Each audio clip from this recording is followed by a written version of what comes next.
Ada satu perubahan besar yang sedang terjadi dalam ekonomi dunia. Selama lebih dari 1 abad kekuatan industri sangat berkaitan dengan minyak. Negara yang memiliki minyak menjadi penting. Negara yang menguasai jalur distribusi energi menjadi strategis. Selat Hormuz, Teluk Persia, terusan Suez, semua menjadi bagian dari geopolitik global karena dunia membutuhkan energi fosil, tetapi memasuki era kendaraan listrik, energi terbarukan, penyimpanan listrik, pusat data, dan elektrifikasi industri. Muncul kelompok sumber daya baru yang semakin strategis, lithium, nikel, cobalt, graphite, copper, manganese, rare earth elements. Mereka disebut critical minerals. Dan dalam pertarungan baru inilah Indonesia memiliki sebuah kartu yang sangat besar. Nikel. Indonesia sudah menjadi salah satu pusat nikel dunia ini. Bukan sekadar potensi, ini sudah menjadi realitas industri. IEA mencatat bahwa pertumbuhan pasokan mineral global beberapa tahun terakhir semakin terkonsentrasi. Untuk nikel, Indonesia menjadi sumber utama pertumbuhan pasokan, sementara Cina mendominasi banyak mineral strategis lainnya pada tahap pemurnian. Pada 2025, konsentrasi pemurnian mineral kritis bahkan kembali mencapai tingkat yang lebih tinggi. Artinya, posisi Indonesia dalam industri nikel dunia sudah berubah drastis. Dulu Indonesia dapat dilihat terutama sebagai pemilik cadangan. Sekarang, Indonesia semakin menjadi pusat produksi dan pemrosesan, dan perubahan ini memiliki konsekuensi geopolitik. Karena ketika satu negara menjadi sangat penting dalam sebuah supply chain, negara itu mendapatkan bargaining power. Tetapi, ada sebuah masalah: memiliki nikel tidak otomatis berarti menguasai industri baterai. Ini harus dipahami sejak awal. Sebuah baterai bukan bongkahan nikel yang dimasukkan ke dalam mobil. Ada rantai industri yang sangat panjang. Mining, refining, chemical, processing, precursor, cathode, anode, electrolyte, separator, battery cell, battery management system, battery pack, vehicle integration, recycling. Di setiap tahap ada teknologi, ada intellectual property, ada mesin, ada engineer, ada software, ada modal, dan ada perusahaan yang sudah membangun keunggulan selama puluhan tahun. Maka, mineral power belum tentu industrial power, dan inilah tantangan terbesar Indonesia. Nikel hanyalah satu bagian dari puzzle. Untuk memahami persoalannya, kita harus melihat baterai modern. Beberapa baterai menggunakan kimia berbasis nikel, manganese, cobalt, lithium, tetapi ada pula baterai LFP, lithium iron phosphate, dan perkembangan LFP sangat penting bagi Indonesia. Mengapa? Karena baterai ini tidak membutuhkan nikel pada katoda. IEA mencatat LFP sudah memasok hampir separuh pasar mobil listrik global, melonjak dari kurang dari 10% pada ke 2020. IEA ini adalah perubahan besar dan sekaligus peringatan.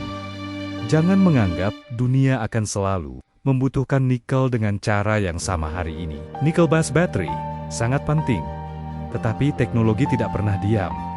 LFP berkembang, sodium-ion berkembang, solid-state battery terus diteliti, manganese-rich chemistry berkembang, recycling meningkat. Maka strategi industri Indonesia tidak boleh dibangun hanya berdasarkan asumsi. Kita punya nikel, maka kita pasti menguasai masa depan baterai. Tidak sesederhana itu. Karena teknologi dapat mengubah nilai geopolitik mineral. Lihat sejarah. Minyak paus pernah sangat penting untuk penerangan. Kemudian datang petroleum. Karet alam pernah memiliki posisi strategis luar biasa. Kemudian berkembang synthetic rubber. Teknologi selalu dapat mengubah siapa yang penting, komoditas apa yang penting, dan negara mana yang memiliki bargaining power. Hal yang sama dapat terjadi pada baterai.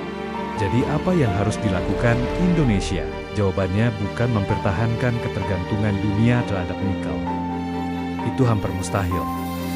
Jawabannya adalah gunakan momentum nikel untuk masuk lebih dalam ke industri baterai. Ini perbedaan yang sangat besar.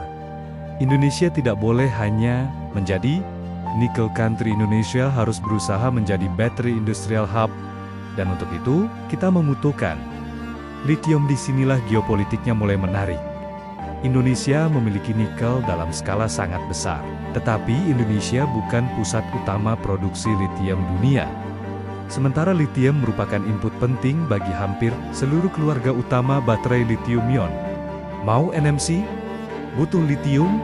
Mau LFP? Tetap lithium.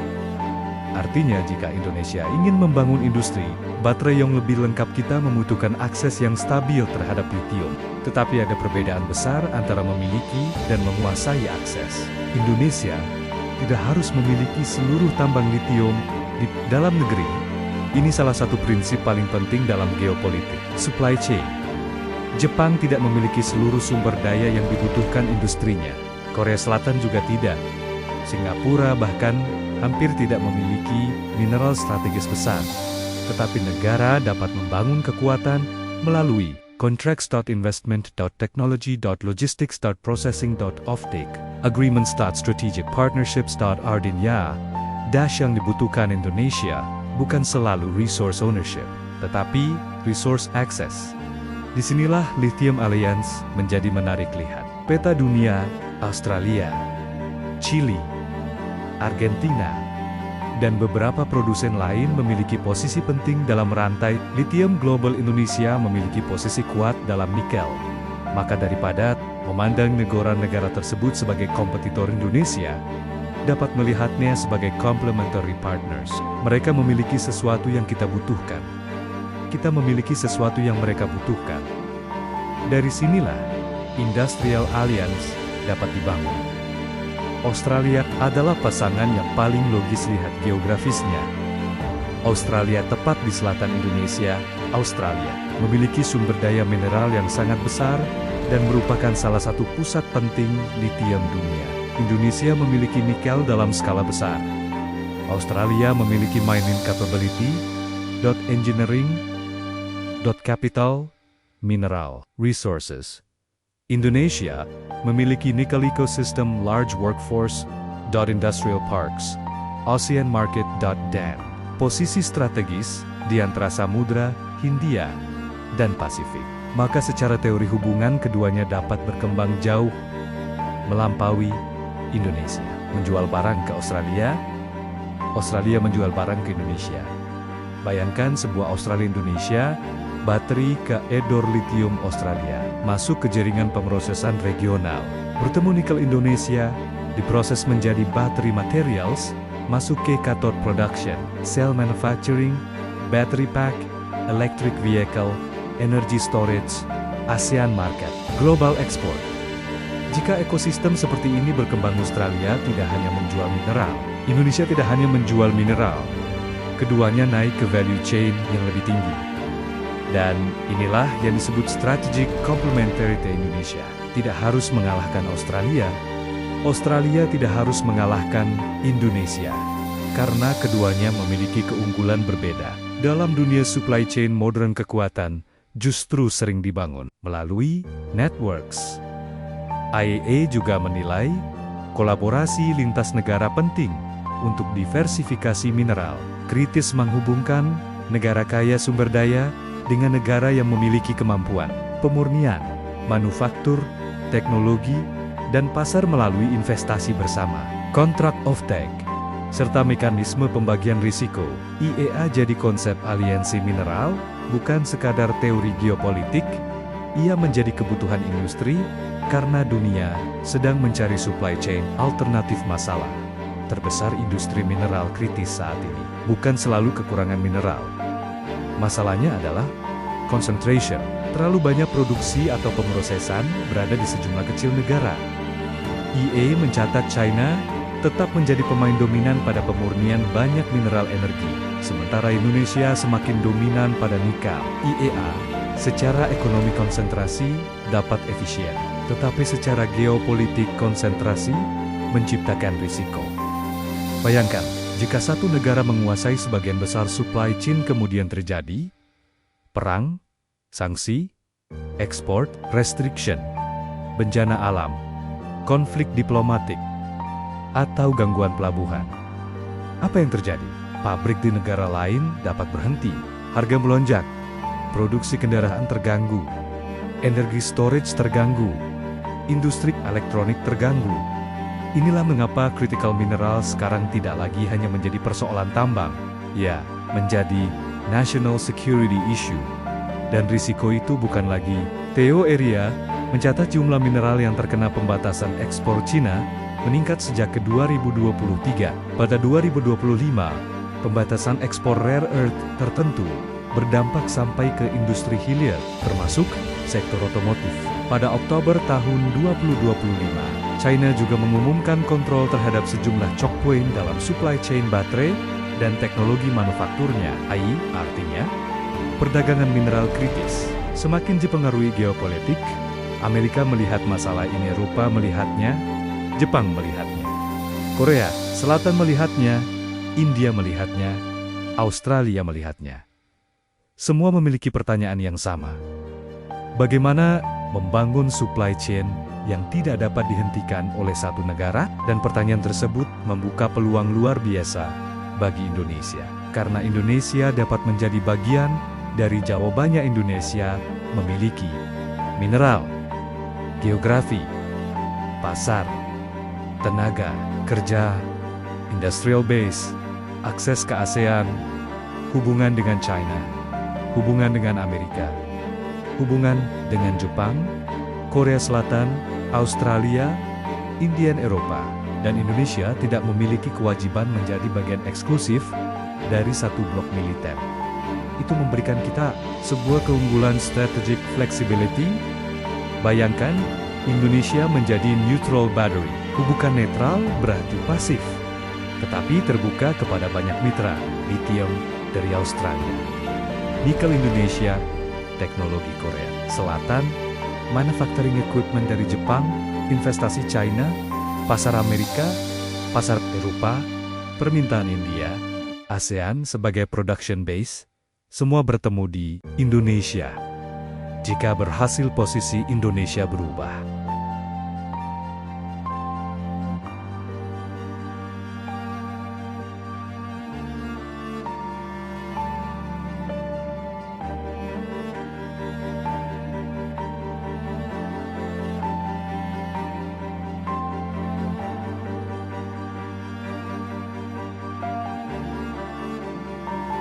Dari supplier menjadi konektor ini jauh lebih kuat. Supplier hanya menjual sesuatu. Konektor menghubungkan banyak kepentingan. Jika dunia hanya membutuhkan biji nikel, Indonesia bargaining power kita bergantung pada harga nikel. Tetapi jika pabrik refinery.batterymaterial.logistics.engineering.rd.recycling.dan supplier network berada di Indonesia, biaya meninggalkan Indonesia menjadi jauh lebih tinggi. Inilah yang disebut industrial stickiness. Membuat industri sulit pergi ini. Tujuan yang jauh lebih strategis daripada sekadar menarik investasi. Pabrik datang bagus. Tetapi apakah pabrik tersebut bisa pergi 10 tahun kemudian? Bisa. Maka Indonesia harus membangun ekosistem. Supplier local engineer.universITAS.research center.logistics.energy.chemical-industry.machine maintenance software financial services. Semakin banyak bagian ekosistem berada di Indonesia, semakin sulit supply chain berpindah. Inilah perbedaan besar antara investment dan industrialization investment. Perusahaan asing membangun pabrik industrialization. Pabrik tersebut melahirkan supplier lokal, engineer local technology capability.R&D.entrepreneur.industrial cluster, dan perusahaan Indonesia baru. Jika hanya pabrik Indonesia menjadi lokasi produksi, jika muncul ekosistem Indonesia menjadi industrial power. Dan inilah pertanyaan terbesar, hilirisasi Indonesia. Apakah kita sedang membangun Indonesia battery industry atau battery industry located in Indonesia? Kedengarannya mirip, tetapi artinya sangat berbeda. Factory location tidak sama dengan teknologi ownership. Sebuah pabrik bisa berada di Sulawesi, Maluku, Kalimantan, Jawa. Tetapi mesinnya asing, teknologinya asing, IP-nya asing, software-nya asing, modalnya asing, bayarnya asing, engineering decision-nya asing. Jika demikian, Indonesia memang mendapatkan pekerjaan, pajak, infrastruktur, ekspor, tetapi belum tentu mendapatkan technological sovereignty. Maka hilirisasi generasi kedua harus berbeda generasi pertama. Jangan ekspor biji, bangun smelter, bangun refinery, bangun processing, itu penting. Tetapi generasi kedua harus berkata, jangan hanya impor teknologi, pelajari dan kuasai teknologinya.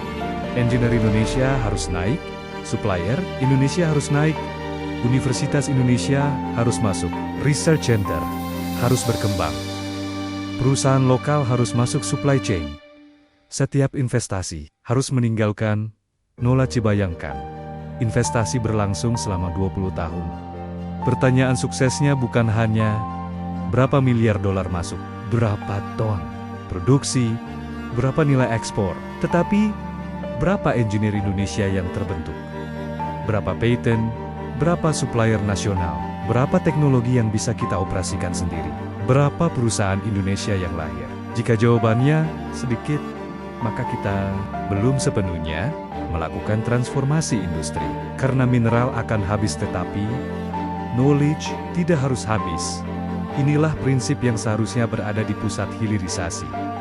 Nikel adalah modal awal, bukan akhir perjalanan. Gunakan mineral untuk membangun manusia.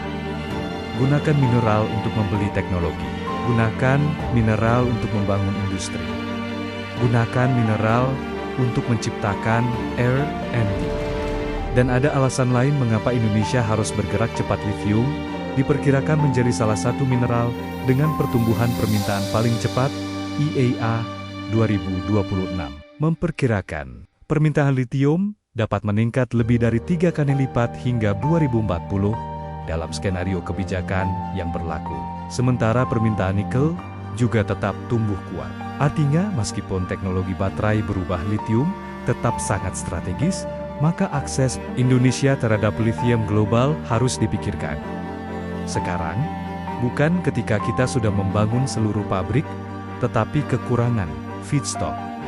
Jangan menunggu krisis supli. Indonesia dapat menggunakan beberapa instrumen, long-term offtake agreements, joint ventures, investment in foreign mines, government-to-government agreements, sovereign investment, private sector partnership, strategic stockpiles, research, collaboration, semua dapat digunakan. Tujuannya bukan menguasai lithium dunia, tetapi memastikan industri Indonesia tidak kehabisan akses. Argentina dan Chile menjadi menarik ke Australia bukan satu-satunya pilihan. Amerika Selatan memiliki posisi penting dalam lithium global. Argentina berkembang sebagai pemasok, Chile telah lama menjadi pemain utama. Jika Indonesia ingin membangun strategik autonomi, jangan bergantung pada satu sumber. Australia, Argentina, Chile, dan pemasok lain dapat membentuk portofolio. Inilah resource diversification, sama seperti energi. Jangan membeli semuanya dari satu tempat. Lithium juga demikian. Jika Australia mengalami masalah, ada sumber lain. Jika Amerika Selatan mengalami perubahan kebijakan, ada sumber lain. Diversifikasi memberikan resilience. Dan resilience adalah bagian dari strategic autonomy.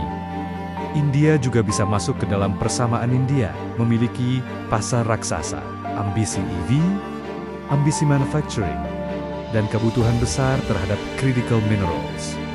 Sekarang bayangkan, Australia, Indonesia, India, Australia, lithium, Indonesia, nickel plus, processing plus, ASEAN, manufacturing. India, market plus, manufacturing plus, technology ecosystem. Ketiganya berada di Indo-Pasifik.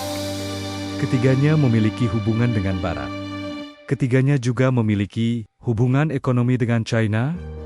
Ini dapat menjadi bentuk baru, minilateral, industrial cooperation, bukan aliansi militer, tetapi aliansi supply chain. Jepang dan Korea Selatan juga sangat penting karena kekuatan mereka bukan tambang, tetapi engineering, automotive electronics, battery technology. Advanced manufacturing Indonesia membutuhkan hal tersebut, jadi strategi terbaik bukan mencari satu partner terbaik, tetapi membangun portfolio partners. China tetap harus ada, ini juga penting. Strategi diversifikasi, bukan strategi anti-China. Sudah memiliki keunggulan besar dalam baterai supply chain. Bahkan untuk LFP, IAE mencatat lebih dari 92% material katoda LFP dan sel LFP pada 2024 diproduksi di China. Mengabaikan China sama tidak realistisnya dengan bergantung sepenuhnya kepada China. Indonesia harus melakukan keduanya. Engage China. Diversify beyond China, itulah hedging. Karena tujuan Indonesia bukan mengganti Cina, tujuannya adalah menciptakan alternatif. Jika perusahaan Amerika ingin supply chain alternatif, Indonesia tersedia. Jika perusahaan China ingin akses ASEAN, Indonesia tersedia. Jika Korea ingin battery base, Indonesia tersedia. Jika Jepang ingin diversified mineral, akses Indonesia tersedia. Jika Australia ingin naik ke downstream, Indonesia tersedia. Jika India membutuhkan supply, Indonesia tersedia. Semakin banyak pihak membutuhkan, Indonesia semakin kuat bargaining position Indonesia. Inilah kekuatan sebenarnya dari neutral processing, bukan karena Indonesia menguasai dunia, tetapi karena banyak pihak memiliki kepentingan agar Indonesia tetap stabil. China punya investasi, Korea punya investasi, Jepang punya supply chain, Australia punya mineral partnership, Eropa punya sourcing, Amerika punya diversified supply. Semua rugi jika Indonesia terganggu. Interdependence kemudian menjadi salah satu lapisan keamanan ekonomi. Tetapi ada satu syarat besar, Indonesia harus menjaga kredibilitas, rule of law, regulatory certainty, contract certainty, infrastructure, human capital, energy, reliability, environmental standards. Karena perusahaan tidak hanya mencari mineral, mereka mencari predictability mineral besar tanpa kepastian. Hukum tidak cukup, pasar besar tanpa produktivitas tidak cukup. Geografi strategis tanpa infrastruktur tidak cukup. Semua harus bekerja bersama. Lalu ada masalah lingkungan ini. Tidak boleh ditaruh sebagai catatan kaki. Karena industri baterai ingin menjual dirinya sebagai bagian dari green transition. Tetapi jika mineralnya diproses menggunakan energi beremisi tinggi, muncul paradoks, mobil listrik mungkin bersih ketika digunakan. Tetapi supply chain-nya memiliki carbon footprint besar. Dan dunia semakin memperhatikan hal ini, traceability, carbon footprint, environmental standards, responsible mining semakin penting dalam keputusan investasi dan akses pasar. IEA juga mencatat produksi nikel berbiaya rendah di Indonesia dan China memiliki tantangan emisi yang tinggi, sementara insentif terhadap produksi yang lebih bersih dapat mengubah struktur persaingan pasar. Artinya, lingkungan bukan hanya persoalan moral, ia juga persoalan competitiveness. Indonesia harus membangun green downstreaming. Bayangkan, dua baterai. Baterai pertama, nikel diproses dengan energi beremisi tinggi. Baterai kedua, nikel diproses menggunakan semakin banyak energi rendah karbon. Jika dunia menerapkan standar carbon footprint lebih ketat, mana yang lebih mudah masuk pasar premium? Jelas, yang kedua. Make hydropower, geothermal, solar. Gas sebagai transisi di lokasi tertentu. Grid modernization, energy efficiency menjadi bagian dari strategi mineral. Kemudian ada satu industri yang sering terlupakan, resilient. Hari ini dunia fokus. Berapa banyak tambang lithium? Berapa banyak nikel? Tetapi 20 tahun ke depan jutaan baterai akan mencapai akhir masa pakai. Di dalamnya masih ada lithium, nikel, cobalt, koper, dan material lain. Baterai bekas adalah tambang di atas tanah.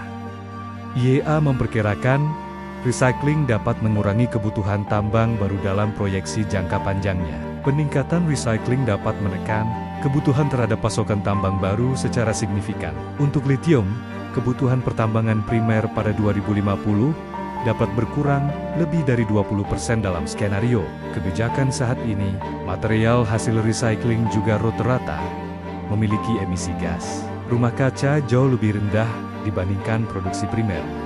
Ini berarti Indonesia tidak boleh hanya membangun battery manufacturing, tetapi juga battery recycling ecosystem. Bayangkan siklus industri Indonesia nickel mining, processing, lithium imported through strategic alliances, cathode, battery cell, battery packing, energy storage, second life, battery, recycling, material kembali masuk produksi. Ini jauh lebih kuat daripada gali, ekspor. Inilah circular industrial, power semakin banyak material yang berputar di dalam ekonomi semakin sedikit ketergantungan terhadap tambang baru. Semakin besar nilai tambah, semakin banyak teknologi, semakin tinggi kualitas pekerjaan, dan semakin dalam industrial ekosistem. Jadi nikel sebenarnya adalah jendela waktu hari ini. Indonesia sangat penting. Tetapi, jangan berasumsi posisi tersebut abadi. Bahkan melihat suplai nikel global, relatif lebih mampu mengejar pertumbuhan permintaan dibandingkan litium dalam jangka panjang. Sementara litium berpotensi menghadapi tekanan pasokan yang lebih besar. Memasuki dekade 2030-an, ini memberi kita pesan. Jangan terlena oleh nikel. Gunakan momentum sekarang. Nikel harus menjadi tangga tahap pertama resource power kita memiliki mineral. Tahap kedua, processing power. Kita memproses mineral. Tahap ketiga, manufacturing power. Kita membuat komponen. Tahap keempat, teknologi power kita menguasai teknologi. Tahap kelima, network power supply chain negara lain bergantung pada ekosistem Indonesia. Inilah tujuan akhirnya. Bukan menjadi negara tambang terbesar tetapi menjadi negara industri yang kebetulan memiliki tambang besar. Perbedaannya sangat penting. Negara tambang bergantung pada mineral. Negara industri menggunakan mineral sebagai modal untuk membangun sesuatu yang jauh lebih besar. Penutup segmen 1. Jadi ketika dunia berbicara tentang litium, geopolitik Indonesia sebenarnya memiliki posisi yang unik. Kita bukan raja litium, tetapi kita memiliki salah satu kartu terbesar dalam supply chain battery, nikel, dan kartu itu dapat digunakan untuk membangun jaringan baru. Australia memiliki litium, Argentina memiliki litium, Chile memiliki litium, Indonesia memiliki nikel dan basis pemrosesan. China memiliki industrial scale. Korea Selatan dan Jepang memiliki teknologi. India memiliki pasar yang berkembang. Amerika dan Eropa ingin supply chain yang lebih beragam. Semua memiliki sesuatu. Pertanyaannya, bukan lagi siapa memiliki mineral paling banyak. Pertanyaannya, siapa yang mampu menghubungkan semua mineral, teknologi, modal, dan pasar itu menjadi satu ekosistem. Jika Indonesia hanya menjual nikel, kita tetap supplier. Jika Indonesia hanya membangun smelter, kita naik satu tingkat. Tetapi jika Indonesia mampu menghubungkan nickel.lithium.technology.rnd.battery, manufacturing.ev.energy storage.recycling dan global markets Indonesia berubah menjadi sesuatu yang jauh lebih penting. Global Battery Hub. Dan ketika Amerika membutuhkan kita, China membutuhkan kita, Australia membutuhkan kita, Jepang membutuhkan kita, Korea membutuhkan kita, India membutuhkan kita, maka posisi geopolitik Indonesia ikut berubah. Kita tidak lagi hanya menjual komoditas kepada dunia. Dunia mulai memiliki kepentingan terhadap keberhasilan industri Indonesia. Dan itulah titik ketika hilirisasi berhenti menjadi sekadar kebijakan ekonomi, berubah menjadi strategi geopolitik. Tetapi kemudian muncul pertanyaan yang jauh lebih sulit. Bagaimana membuat Amerika dan China sama-sama berinvestasi tanpa Indonesia masuk ke dalam blok salah satunya? Bagaimana memastikan pabrik asing benar-benar menghasilkan transfer pengetahuan? Bagaimana menggunakan nikel untuk mendapatkan teknologi bukan hanya modal, dan bisakah Indonesia menjadi pusat baterai yang dibutuhkan berbagai kekuatan dunia tanpa kehilangan strategik otonomi? Indonesia tidak harus menjadi raja litium. Kita tidak perlu memiliki semua mineral. Yang jauh lebih penting adalah membangun jaringan litium dari Australia, litium dari Amerika Selatan, nikel Indonesia, teknologi Jepang dan Korea, modal global, pasar ASEAN, permintaan dari Amerika, Eropa, China, dan India, semua dapat bertemu dalam satu ekosistem. Pertanyaannya sekarang, siapa yang mengendalikan ekosistem tersebut? Karena disinilah persoalan geopolitik sesungguhnya dimulai. Hilirisasi bukan hanya soal pabrik. Kita sering melihat keberhasilan hilirisasi dari satu indikator, berapa banyak investasi masuk, berapa banyak smelter dibangun, berapa ton produksi naik. Semua itu penting, tetapi belum cukup. Karena pabrik yang berdiri di Indonesia tidak otomatis berarti Indonesia menguasai industrinya. Jika modalnya asing, teknologinya asing, mesinnya asing, softwarenya asing, pembelinya asing, dan engineer kuncinya asing, maka Indonesia masih memiliki ketergantungan. Kita naik dari eksportir biji menjadi host ekonomi, tetapi belum sepenuhnya menjadi teknologi owner. Inilah perbedaan antara downstreaming 1.0 dan downstreaming 2.0. Downstreaming 1.0 bawa pabrik masuk, downstreaming 2.0 bawa kemampuan masuk. Bukan hanya capital.tech.api:/knowledge.engineering.rd.supplier-development, industrial standards, technology, licensing.local-management.dan, eventually, intellectual property. Karena tujuan akhirnya bukan membuat Indonesia penuh dengan pabrik asing. Tujuannya adalah membuat Indonesia penuh dengan kemampuan industri. Dan disinilah Amerika dan China menjadi sangat penting. China memiliki skala industri baterai yang sangat besar, refining, cathode materials, anode materials, battery, cells.ev, manufacturing equipment, supplier network. Sementara Amerika memiliki capital markets, technology, companies, research, advanced materials, software, dan akses ke pasar berpendapatan tinggi. Keduanya menawarkan sesuatu yang Indonesia butuhkan. Tetapi keduanya juga membawa risiko, ketergantungan. Terlalu bergantung pada China berarti, Indonesia bisa sangat terintegrasi pada teknologi China. Capital, China.supplier, China.buyer, China.machinery China. Jika hubungan geopolitik berubah, ruang Indonesia menyempit, terlalu bergantung pada Amerika dan sekutunya juga memiliki risiko. Standar berbeda, pembatasan teknologi, persyaratan sourcing, aturan subsidi, regulasi yang bisa berubah, dan Indonesia bisa terdorong terlalu dekat ke satu blok. Maka strategi terbaik bukan pilih Cina atau pilih Amerika, tetapi bangun portfolio partners. Inilah battery diplomacy. Diplomasi berarti menggunakan posisi mineral Indonesia untuk membangun hubungan industri dengan banyak pihak sekaligus. Dengan China, processing, manufacturing, investment. Dengan Korea Selatan, battery technology, otomotif, engineering. Dengan Jepang, advanced manufacturing, supplier discipline. Dengan Australia, lithium, dan critical minerals. Dengan Amerika, technology, finance, dan market access. Dengan Eropa, green industrial standards dan demand. Dengan India, market dan industrial cooperation. Setiap hubungan mengisi bagian berbeda. Tujuannya bukan membuat semua orang senang, tujuannya adalah mengurangi kemampuan satu pihak mengontrol rantai nilai Indonesia. Jika satu pihak mundur, ekosistem tetap berjalan. Jika satu pasar terganggu, masih ada pasar lain. Jika satu teknologi dibatasi, masih ada jalur alternatif. Ini adalah industrial resilience. Dan industrial resilience adalah bagian dari strategic autonomy. Indonesia harus menjadi switching hub. Bayangkan perusahaan global memiliki beberapa pilihan. Jika mereka ingin akses nikel Indonesia, penting. Jika mereka ingin akses ASEAN Indonesia, penting. Jika mereka ingin dekat Australia Indonesia, dekat. Jika mereka ingin menjual ke India, jalurnya relatif terbuka. Jika mereka ingin supply chain alternatif dari China Indonesia, tersedia.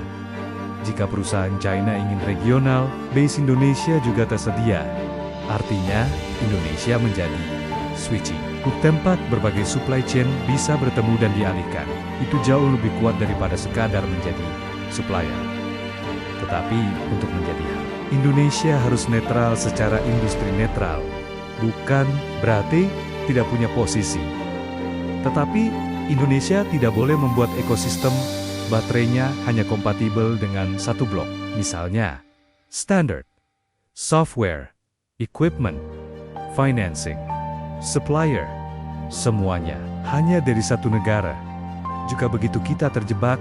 Indonesia membutuhkan multi-standard capability, open architecture, diverse suppliers, dan local technical competence. Dengan begitu, Indonesia dapat bekerja dengan banyak ekosistem. Inilah industrial bebas aktif. Selama ini, bebas aktif digunakan dalam diplomasi, tetapi konsep yang sama bisa diterapkan pada industri. Kerjasama dengan banyak negara. Tidak terkunci ke satu blok, tetap menjaga national interest, dan meningkatkan capability domestik. Digital bebas aktif. Space bebas aktif. Sekarang, bateri bebas aktif. Tetapi ada satu hal yang lebih penting dari partner human capital. Karena jika Indonesia punya lithium, punya nikel, punya pabrik, punya modal, tetapi tidak punya engineer kita, tetap tergantung. Maka strategi baterai sebenarnya harus dimulai dari manusia. Bayangkan 50.000 engineer baterai, Indonesia Chemical, engineer materials, scientist, electrical engineer, mechanical engineer, automation engineer, AI engineer, battery safety specialist, recycling engineer. Kalau mereka bekerja di Indonesia, maka perusahaan asing tidak hanya membawa teknologi. Teknologi mulai tinggal, engineer pindah perusahaan, membuat startup, masuk universitas, membuka supplier. Itulah teknologi diffusion. Universitas harus menjadi bagian dari supply chain, bukan hanya tempat mengajar teori, tetapi joint labs, research center, industrial projects, internship, patent startup. Jika perusahaan besar mendapat insentif dari pemerintah, salah satu kewajibannya harus membangun knowledge infrastructure, bukan hanya physical infrastructure. Indonesia harus punya National Battery Research Network. Bayangkan laboratorium di Bandung, Jakarta, Surabaya, Yogyakarta, Sulawesi, Kalimantan. Semua terhubung.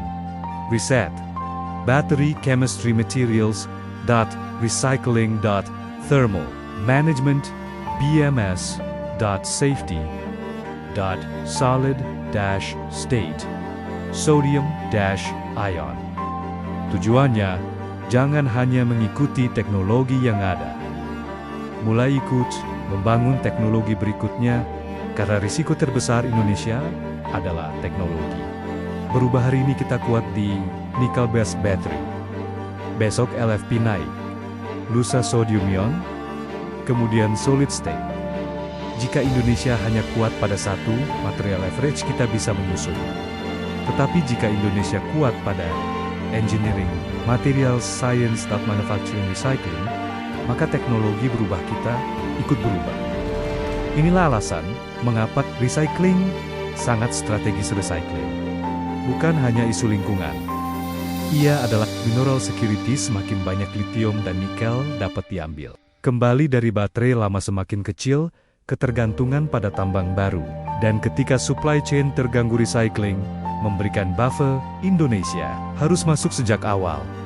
Second life battery juga bisa menjadi industri baterai EV yang sudah tidak optimal untuk mobil, belum tentu tidak berguna.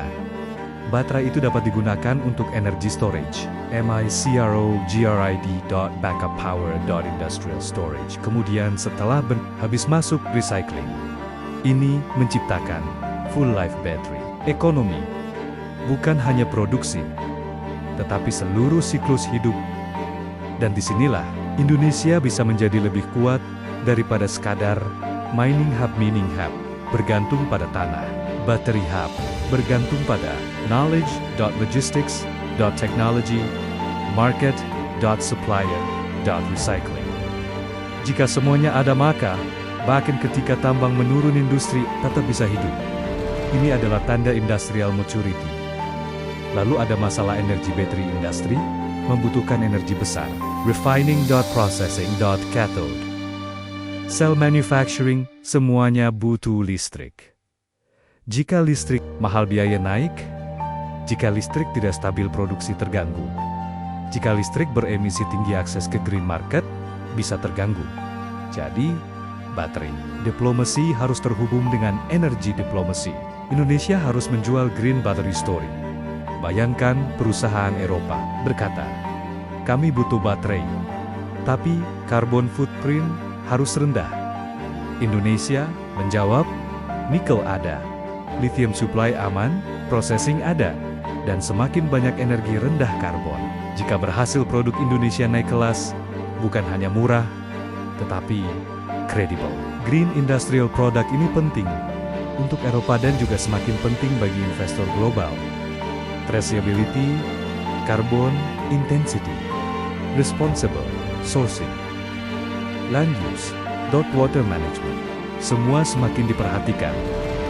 Jika Indonesia mengabaikan aspek ini, kita bisa kehilangan pasar premium. Jadi environmental governance bukan beban. Ia bisa menjadi competitive advantage. Hilirisasi yang kotor bisa menjadi jalan buntu. Ini harus jujur. Jika emisi tinggi, polusi tinggi, konflik sosial tinggi, governance lemah, maka battery supply chain Indonesia bisa mendapat tekanan. Dan ketika negara lain membangun alternatif lebih bersih, Indonesia kehilangan bargaining power. Karena itu, Green DONS Tereamin strategik, DONS Tereamin. Kemudian ada masalah market access. Punya pabrik tidak cukup, barang harus dijual kemana? Cina, Amerika, Eropa, India, ASEAN, semua punya aturan. Standard subsidy scheme, trade restrictions, local content, tarif, maka. Indonesia butuh market diplomasi. Jangan membuat pabrik tanpa menjamin pasar. Ini kesalahan yang sering terjadi dalam industrial policy. Pabrik berdiri, produksi naik, tetapi market akses tidak jelas, maka kapasitas menganggur, harga jatuh, perusahaan rugi. Indonesia harus membangun long-term offtake trade agreements, export market diversification. Dengan begitu, hilirisasi memiliki demand nyata. ASEAN harus menjadi pasar pertama Indonesia. Tidak boleh hanya berpikir ekspor ke Eropa atau Amerika. ASEAN sendiri punya Indonesia, Thailand, Vietnam, Malaysia, Filipina. Pasar EV dan energy storage akan terus berkembang jika Indonesia bisa menjadi supplier utama regional. Itu memberikan scale. India adalah pasar berikutnya yang sangat menarik. India punya populasi besar, urbanisasi, demand, energy storage demand. Manufacturing ambitions. Indonesia harus mulai memikirkan India's battery market, bukan hanya India sebagai partner politik. Middle East juga bisa masuk. Negara Teluk punya modal besar. Mereka juga sedang masuk EV.AI. Renewable energy. Industrial diversification. Indonesia bisa menarik sovereign wealth funds untuk battery industry. Recycling. Industrial parks ini memperbesar capital diversification, dan disinilah positioning Indonesia menjadi unik. Sina punya scale. Australia punya lithium, Chile punya lithium, Korea punya teknologi, Japan punya manufacturing khas, punya capital dan market, Europe punya regulation dan premium market, India punya demand, Indonesia punya nikel tambah market. tambah geografi, tambah ASEAN, tambah industrial base. Jika diorkestrasi Indonesia, jadi Battery Network Orchestrator. Tapi siapa yang mengorkestrasi? Pemerintah tidak bisa melakukannya sendirian, buta. privatesector.bumn.universities, foreign investors. Local startups. Financial institutions. Regional governments. Ini harus jadi national industrial project, bukan proyek satu kementerian. Industrial policy harus terintegrasi, meaning policy, energy policy, trade policy, education policy, investment policy, environment policy, technology policy, semua harus satu arah. Kalau tidak, pemerintah A mendorong ekspor, Kementerian B mendorong lokal, Kementerian C bikin aturan berbeda, investor bingung, strategi gagal. Regulatory certainty adalah bagian dari power Indonesia, sering merasa bargaining power datang dari mineral. Tidak hanya itu, investor juga melihat apakah aturan konsisten, apakah kontrak aman, apakah listrik tersedia, apakah logistik efisien, apakah tenaga kerja siap. Kalau semuanya bagus, Indonesia punya institutional power ini lebih tahan lama dari mineral. Ada satu tujuan yang harus jelas Indonesia, tidak boleh mengejar control the world battery market. Terlalu besar. Target yang lebih realistis menjadi salah satu hal paling penting yang tidak bisa diabaikan. Ini sudah luar biasa besar. Kalau 5-10 pemain utama baterai supply chain punya operasi penting di Indonesia punya leverage. Leverage bukan memaksa, ini penting. Jangan pakai bahasa force great powers to negotiate. Lebih realistis. Make Indonesia too important to bypass.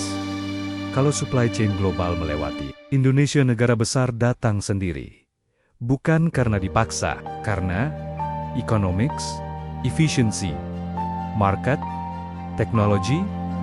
Inilah kekuatan Jang LEB IEC stable power by coercion, mahal. Power by indispensability, lebih stabil. Indonesia harus mengejar yang kedua. Buat dunia berkata, kalau baterai Indonesia terganggu supply chain global, kena. Kalau Indonesia stabil, semua untung. Itulah posisi ideal.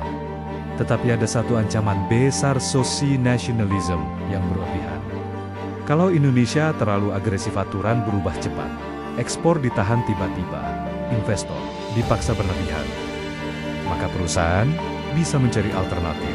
Australia, Afrika, Latin Amerika, Kanada, teknologi juga bisa berubah. Jadi leverage harus digunakan smartly. Bargaining power yang baik tidak membakar jembatan Indonesia, harus tegas tetapi predictable. Harus ambisius tetapi kredibel. Harus melindungi kepentingan nasional, tetapi tetap investor friendly. Ini balancing act. Dan itulah inti baterai diplomasi, bukan diplomasi yang hanya bicara harga nikel. Tetapi supply chain technology transfer, green standards, market access, industrial cooperation, education, capital, recycling, strategic resource. Semua dinegosiasikan sebagai satu paket. Indonesia harus menciptakan battery grand bargain. Bayangkan paketnya. Indonesia memberi akses to nickel, industrial land, market, tax, incentives, energy, logistics. Sebagai gantinya partner memberi teknologi, R&D, training, market access, lithium access, capital, supplier, development. Semua pihak menang. Ini yang lebih realistis daripada sekadar memaksa. Australia bisa jadi core, PARTNR lithium plus mining expertise. Korea, battery technology, plus automotive. Japan, manufacturing plus finance. China, scale plus processing plus capital. US, technology plus market. Europe, green standards plus premium market. India, future demand plus industrial link. Indonesia, menghubungkan semuanya. Inilah free and active DONSTREAMIN-G, tidak anti-Cina, tidak anti-West, tidak anti-BRICS, tetapi pro-Indonesia. Siapapun boleh masuk asal capability Indonesia tumbuh. siapapun boleh jadi partner asal Indonesia tidak jadi dependen. Dan pada akhirnya, ukur keberhasilan dengan 5 hal bukan hanya investment value, tanya. Berapa banyak engineer Indonesia? Berapa banyak supplier lokal? Berapa banyak teknologi dikuasai? Berapa banyak market akses baru?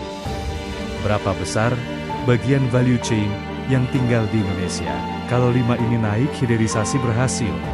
Jika tidak, kita hanya punya pabrik asing di tanah Indonesia, itu masih berguna. Tetapi belum transformasi penuh. Bayangkan, Indonesia 2045, nikel Indonesia. Lithium dari beberapa negara. Bateri sel dibuat di Indonesia. Bateri pack dibuat, EV dibuat. Energy storage dibuat. Bateri recycling berjalan. Perusahaan Indonesia punya IP, engineer Indonesia memimpin. Startup material tech berkembang. ASEAN membeli. India membeli. Eropa membeli. China tetap partner. USA tetap partner. Ini adalah strategic industrial autonomy. Dan itulah tujuan besarnya, bukan self-sufficiency penuh, bukan menutup diri, tetapi punya cukup capability untuk bertahan, punya cukup partner untuk punya pilihan, punya cukup teknologi untuk tidak mudah dikunci, punya cukup pasar untuk tidak bergantung satu negara. Penutup segmen 2, pada akhirnya lithium, geopolitics, bukan cerita tentang siapa memiliki tambang paling besar, ia adalah cerita tentang siapa yang menguasai network supply. Contracts.technology.processing.manufacturing.market.recycling.finance.standards.dan. Talent. Indonesia sudah punya tiket masuk terbesar, nikel. Sekarang tugasnya adalah mengubah tiket itu menjadi lithium access. Technology, access market, access industrial capability. Jika Indonesia salah langkah, kita bisa terjebak. Hari ini terlalu bergantung pada China. Besok terlalu bergantung pada Amerika, atau terlalu bergantung pada satu battery chemistry. Semua itu berbahaya. Tetapi jika Indonesia membangun portfolio partners.green, industry.R&D.recycling.human, capital.market.diversification.dan, regulatory certainty, maka sesuatu berubah. Kita tidak lagi hanya punya mineral yang dibutuhkan dunia. Kita punya sistem yang dibutuhkan dunia, dan saat dunia butuh sistem itu, Indonesia punya leverage. Bukan leverage untuk mengancam, tetapi leverage untuk bernegosiasi lebih. Setara Amerika datang, kita kerjasama. China datang, kita kerjasama. Australia kerjasama. Jepang, Korea, India, Eropa, semua bisa masuk. Tetapi prinsipnya satu. Setiap investasi harus meninggalkan kemampuan di Indonesia. Karena mineral suatu hari habis, teknologi berubah, harga turun, tetapi capability bisa bertahan. Inilah tujuan sebenarnya dari lithium geopolitics, bukan hanya battery, bukan hanya EV, bukan hanya nikel, tetapi Indonesia yang tidak lagi berdiri di ujung rantai. Pasok Indonesia berada di tengah, menghubungkan lithium.nickel.capital.technology.market.dan strategic interests. Dan jika itu berhasil, maka hilirisasi bukan sekadar kebijakan ekonomi, ia berubah menjadi infrastruktur kekuatan nasional. Dan mungkin inilah tahap paling penting menuju Indonesia Emas 2045. Bukan negara yang sekadar kaya mineral, tetapi negara yang membuat dunia berkata, supply chain bateri global tidak lengkap tanpa Indonesia.